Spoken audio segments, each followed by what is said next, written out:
Hi, everybody. My name is Lauren, and as she said, I'm the primary therapist here at South Lake. And today I'm very excited to talk to you guys about attachment styles because it's something that has very much influenced my practice, especially when we keep in mind trauma. So very excited to bring you guys this material. So I'm going to turn off the camera for now, just so that we can focus on the presentation. And as we get towards the end, I'll come back on so that I can answer questions and kind of go through. And I see that some people are already bringing theirs in, questions, so I'm excited. All right, I will be back at the end. So anxiety, avoidance, and abandonment, relationship between trauma, adult attachment styles. So looking at an attachment style, first question, what is it? What's the point of an attachment style? And really an attachment style is the way that people perceive their relationships. And how do we look at intimacy? How do we look at trust and boundaries within a relationship? And in this seminar, this webinar, and kind of in general, most people talk about attachment styles when they're looking at romantic relationships. And I'm going to primarily focus on that for this webinar. But the reality is that attachment styles go way beyond just our romantic relationships. They go into familial relationships, platonic relationships. They can go into professionals and strangers. So while we're going to focus on romantic because let's be honest, it's next to our children, probably one of our most important relationships that we have. Just keep in mind that this goes further. So why does it matter? On the slide, I've got a little bit more of just the technical portion of it, but the reason that our attachment styles matter is because it's the lens in which we view our relationships.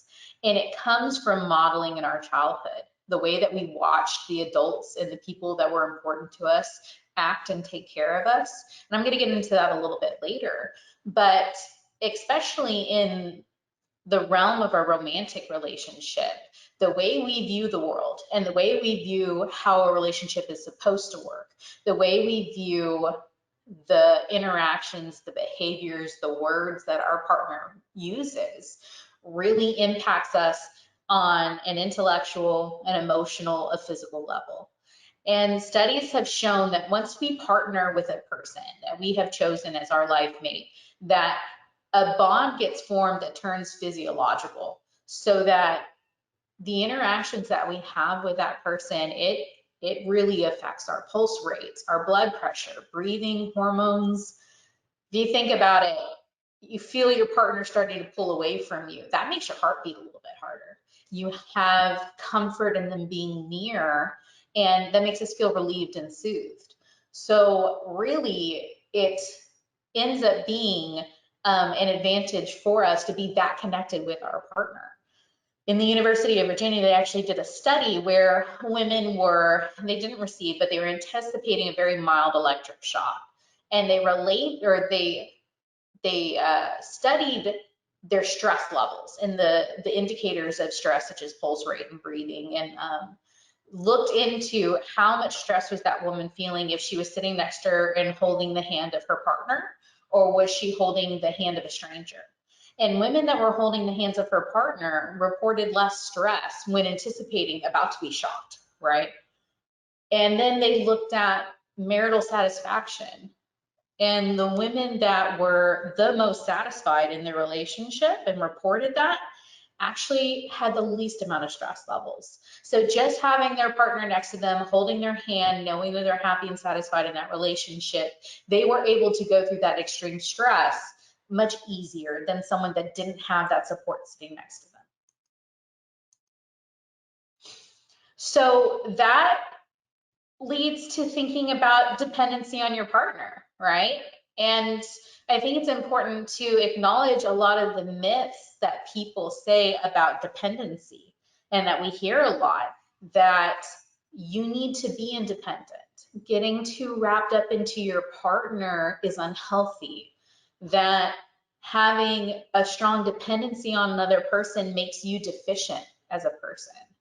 that your well-being is your responsibility, not theirs, and that you need to make sure you don't get addicted to your partner.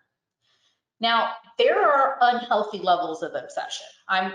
That's accurate. But the reality is that when you become so wrapped up into a person that you have chosen this as your person in your life, dependency is going to happen.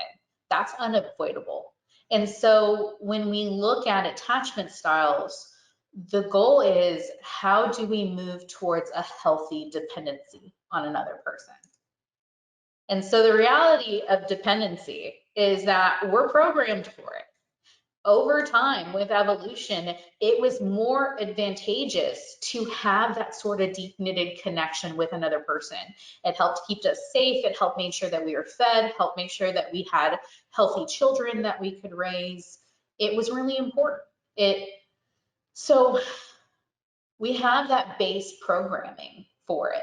We were geared toward it. And that's part of the reason why, for the most part, there are some outliers, but for the most part, people crave being with another person.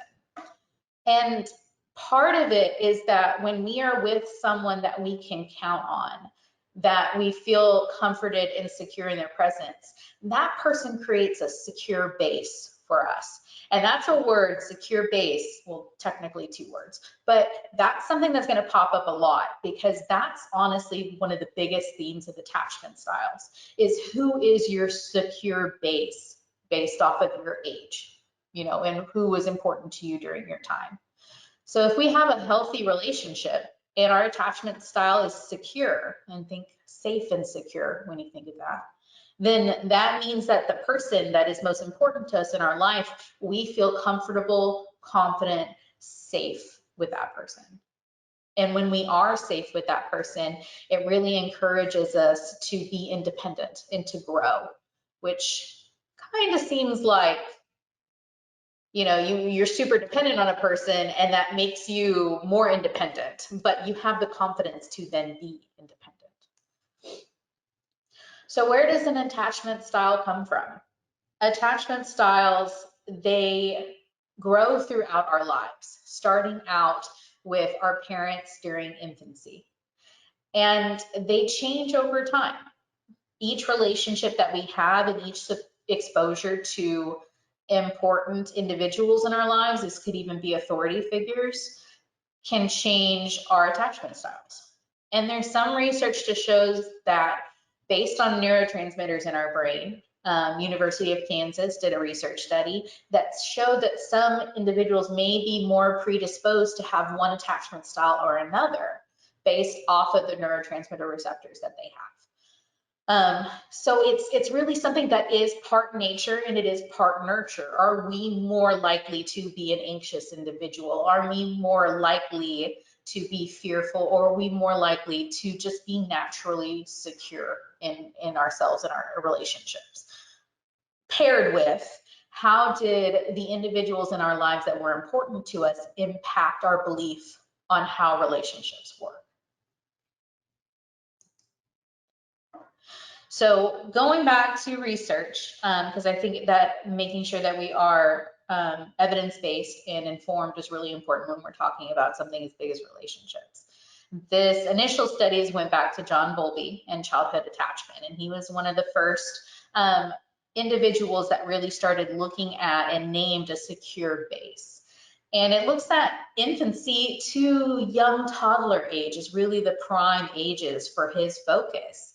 And what he stated that is, if the parents or whoever is the primary caregiver of that child that they identify as their important person becomes a secure base for that child, then that child learns that they can rely on their caregivers, they can trust them, they feel confident that they'll be safe, that if that caregiver leaves, when they come back, that they'll be loved. And when that happens, when the child feels confident in their secure base, they can explore, they can grow, they can be independent and know that they can always come back to that secure base and be okay.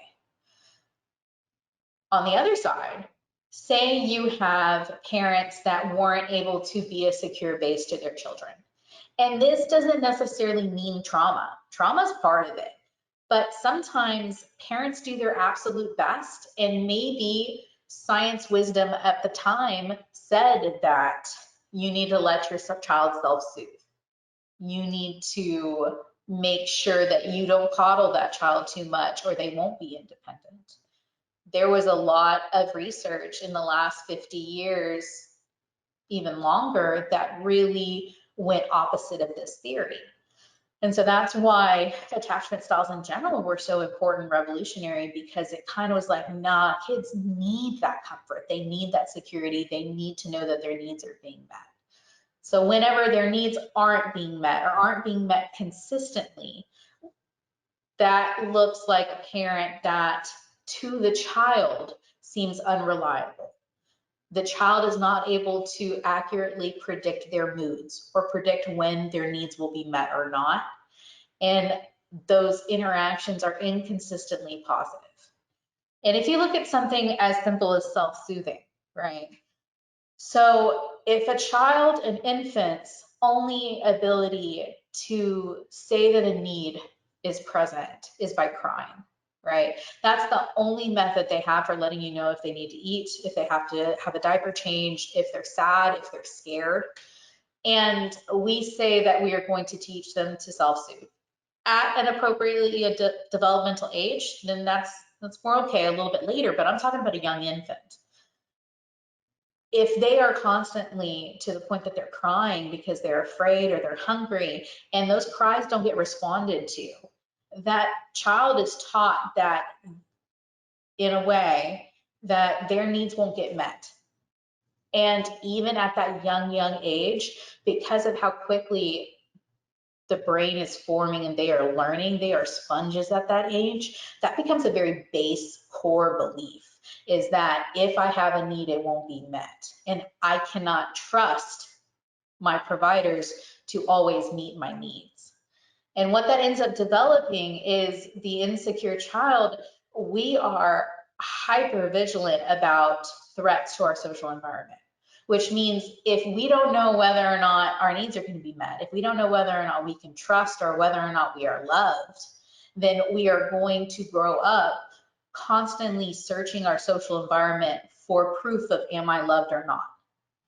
And that means that we are very sensitive to reading faces, to reading language, to reading nonverbal language, to reading the mood of the room, to just determine where do I stand in this relationship. So young child and trauma. If you add trauma to the mix, what that then looks like is you have that uncertainty, but also add on to that strong, overwhelming feelings of being alone, an unbearable emotional state, because not only do you have this question of, am I loved, am I taken care of, can I trust, but you also have the emotional response of the trauma itself. You might have the realization that that caregiver that is your primary support may be the cause of the trauma, and that further impacts our ability to trust.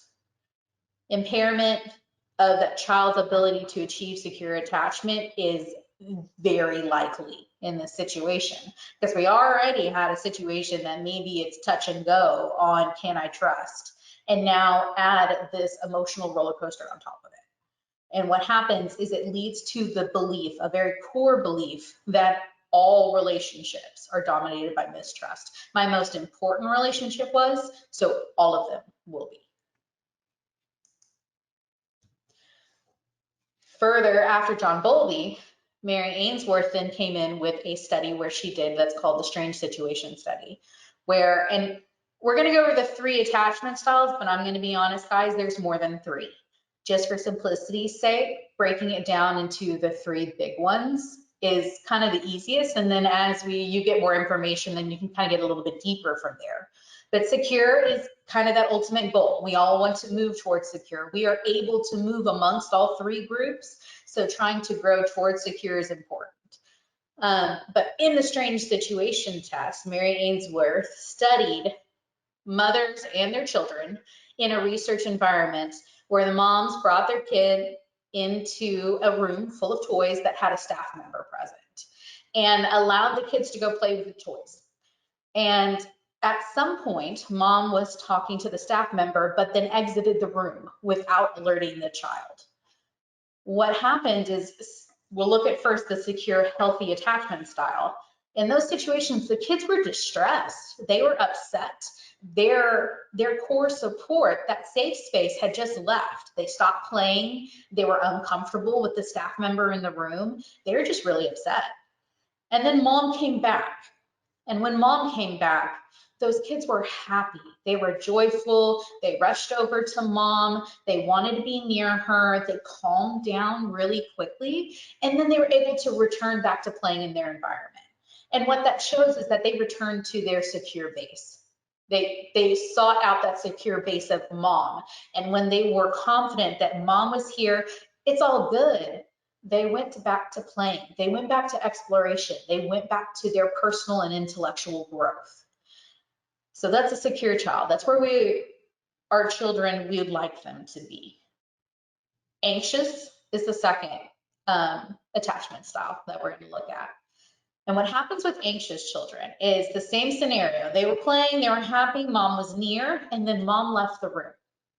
They responded really similar to the secure children. They got super upset. They cried, they refused to play, they wanted nothing to do with the staff member in the room. The difference is when they came back, their response to mom was very starkly different. They wanted physical contact, but when they got back to mom and mom picked them up and they interacted, they were almost ambivalent. They acted like it wasn't a big deal, they didn't care, or maybe they would flip between being really clingy to mom and then not wanting anything to do with her. And what that showed us is that there's a very strong emotional response. Clearly, we saw them distressed. And then when they get to mom, they're hiding those feelings. You know, they're flipping between clinging, I must need you, I need you here, and no, I don't want anything to do with you, pushing you away. And so what the researchers interpreted that as attempts to control and grab some control over this really uncertain attachment they had with their mom. Like, we don't know where we stand. Why'd you leave me? I don't know if you were coming back. So I'm flipping between, I'm going to keep you close, I'm going to cling to you, I need you here. And now I'm going to push you away because I don't want you to hurt me, right? So that's anxious, trying to get a means of control. The last one is avoidant. So this was a little bit different. They're playing, mom leaves the room. The difference here starts off immediately. When an avoidant child's mother left the room, it didn't faze the avoidant child. They instead continued playing. They sought off the staff member, so they started to interact with the staff member. They seemed fine, maybe a little bit stoic, but not emotionally very responsive. And when mom returned, biggest response, they pretended mom didn't even exist. They didn't notice mom when they came into the room, or if mom tried to approach, they would turn away. They wanted nothing to do with mom. And this was the reactions over these three styles they saw consistently. But what happened with the avoidant children is that this response stemmed from avoiding the emotional pain of mom's being gone. That mom being gone, I'm not even going to process it. Mom left the room, I'm going to distract myself. I'm going to avoid dealing with the fact that I don't know if mom's coming back. I'm going to talk to this other stranger. Mom came back, well, I'm upset with mom, but I'm not going to act like I am. I'm going to avoid mom. I'm not going to deal with that uncomfortable emotion. So anxious children attempt to control that feeling by either pushing someone away or clinging close. Avoidant children, no, I'm just going to push you away. I'm going to push away all those bad emotional feelings. I'm not going to deal.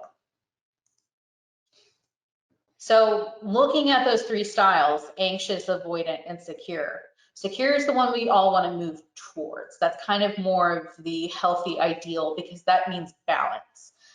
The way that these styles really differ when you start looking at an adult level is their views on intimacy, boundaries, closeness, togetherness. How deep are we willing to get with our partners?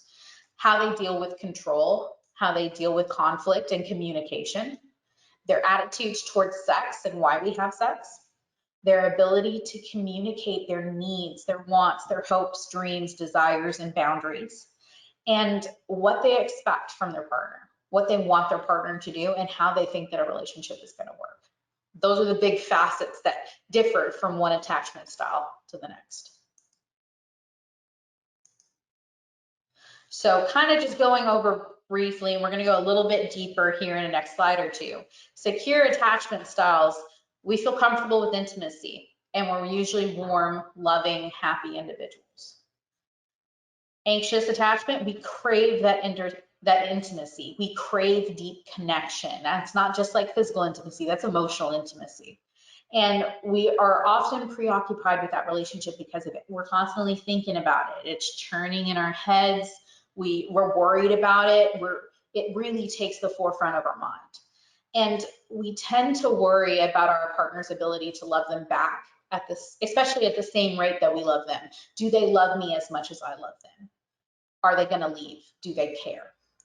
And because it's anxious, we attempt to control that uncertain attachment in our mind. We don't know how much they love us. We don't know how much they're going to stay. So sometimes it's common to use maybe passive aggressive movements and conversation styles.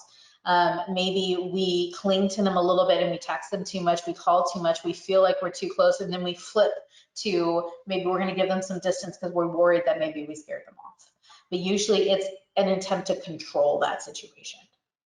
Avoidant, on the flip side, they have pushed away for so long because they equate intimacy, emotional intimacy, with a loss of independence and constantly try to minimize closeness. You can't hurt me if I keep you at arm's distance. And it's a belief at a deep, deep level that relationships emotionally hurt me. So I'm going to push you away. Or relationships mean a power control. So to avoid you having power over me, I'm going to push you away. So they use emotional and physical distance as a way to avoid that emotional pain and emotional intimacy. And that is where physical intimacy also comes into play, where an anxious individual might use physical intimacy as a way to keep their partner close. Avoidant individuals may view physical intimacy as a way that their partner is trying to control them.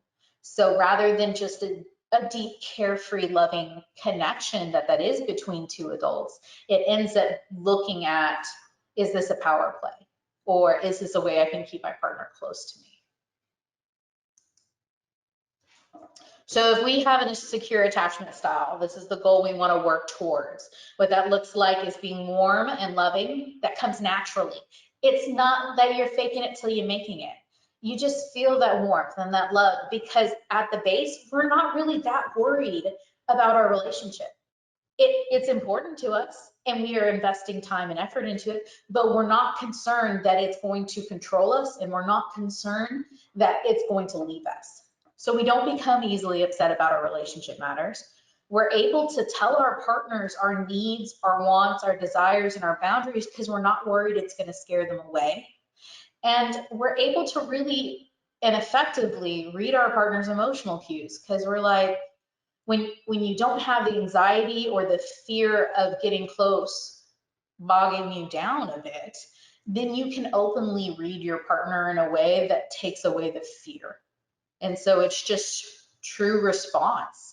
You're trying to make sure that their needs are met. You're trying to make sure that your needs are met. And you're able to be emotionally available. Share your successes, share your problems.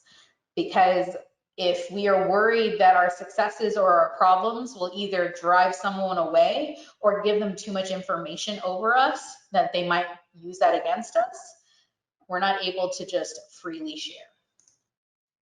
Anxious attachments kind of went into that when I was talking on the last slide, the pros and cons, but you love your partner. You have such a full capacity to love and to be intimate, but it also comes with an overwhelming fear that maybe they don't want to be as close to me as I want to be to them.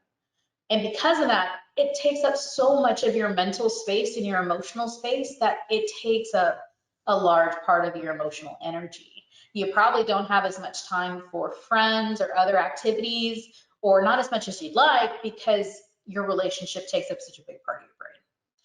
You're very sensitive to the small fluctuations in your partner's moods and their actions, because you've been primed since a child probably to say, I need to read into their every moves and their every moods to make sure that I can keep them close, or to make sure that I can catch them before they leave me. You often take your partner's behaviors too personally. Maybe we get upset too easily, and we experience a lot of negative emotions with the relationships. Okay? And if your partner provides a lot of security and reassurance, though, you're able to shed a lot of that.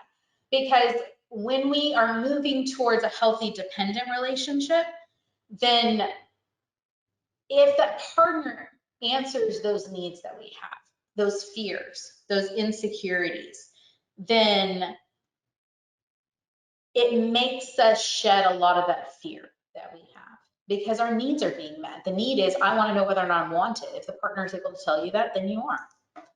For avoidant, you want to be as close to, you want to be close to others, but you generally fear it. And sometimes that fear goes to just avoidance, that it doesn't feel like fear, it just, you know, you need to keep them away.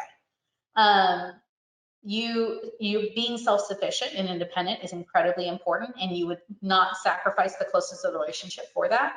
And you don't really spend a lot of time worrying about those romantic relationships, because you're not that concerned about if they end, because ultimately your autonomy is the most important.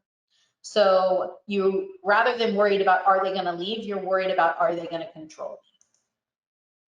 And lastly, how do we move towards healing? It's by really making sure that we've created a secure base for ourselves and for our partners. And it's important that each partner do this for the other. So working through this with individual counseling and then possibly couples counseling can be really important, because to be a secure base for our partner, we want to be available to them. We want to respond sensitively and regularly, let them know we care, let them know we're there, provide them comfort. We want to give them opportunities to grow without interfering with that growth, without undermining them, taking over, hovering over, because that doesn't let them have confidence in their abilities. And we want to encourage them to be accepting of that learning path and their personal growth, because that allows them to boost their self-esteem. If we can keep those conditions in mind for ourselves, that allows us to move towards them. And it also allows us to be a secure base for our partner ourselves. So if this seems like something that you might struggle with, I would absolutely recommend getting with a therapist to kind of discuss what happened as a child to set up that personal belief that you needed to avoid people, or that people might leave, that you're unlovable, that am I wanted? And then really take a deep dive into how does that look into my relationships. So this is the end of the presentation. I'm going to turn back on my camera. And I'd like to ask questions. Let me see if I can get some of these pulled up. Okay. So I'm going to scroll through a couple. Let's see. Okay, here's a good one. Do couples tend to gravitate towards people with the same attachment style? That's a good one. Typically, no. Well, yes and no. If we have secure attachment style, yes. Typically, most people actually are secure. The most rare form of that is going to be avoidant. And so you see about 50% secure, most of the rest probably anxious, and then a smaller percentage that are avoidant. So individuals that are secure are going to gravitate towards other secure individuals, because say they start to date someone that is anxious, right? They are more likely to continue that relationship, because an individual that is anxious and an individual that is secure, both of them have that deep desire and need for emotional intimacy and connection.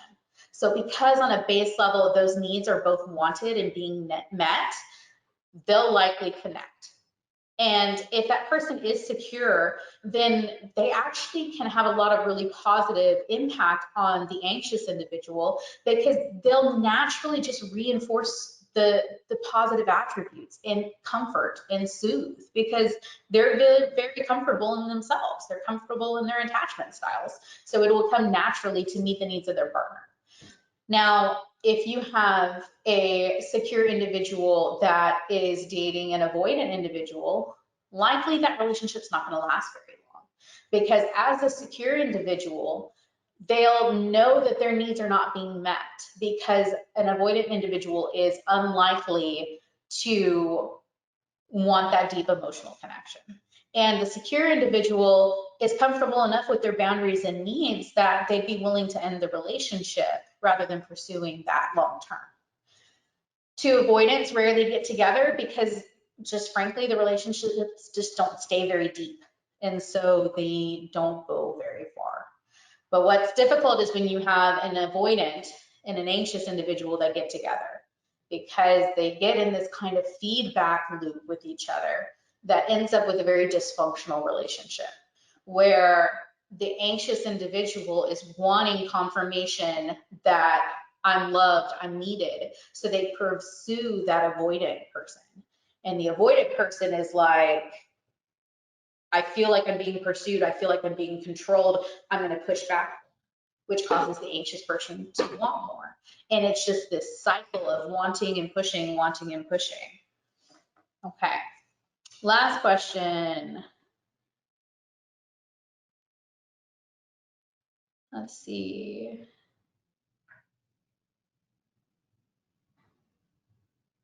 I answered that one. What happens when the person with an anxious style, avoidance style date? I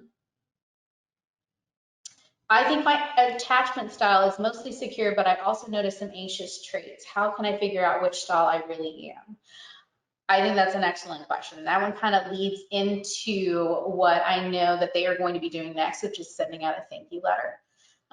In that thank you letter, I am listing both an assessment that's online that can help identify what attachment styles are, and the attached book, which was an amazing guide for me that I use. I'm going to be able to pull that one.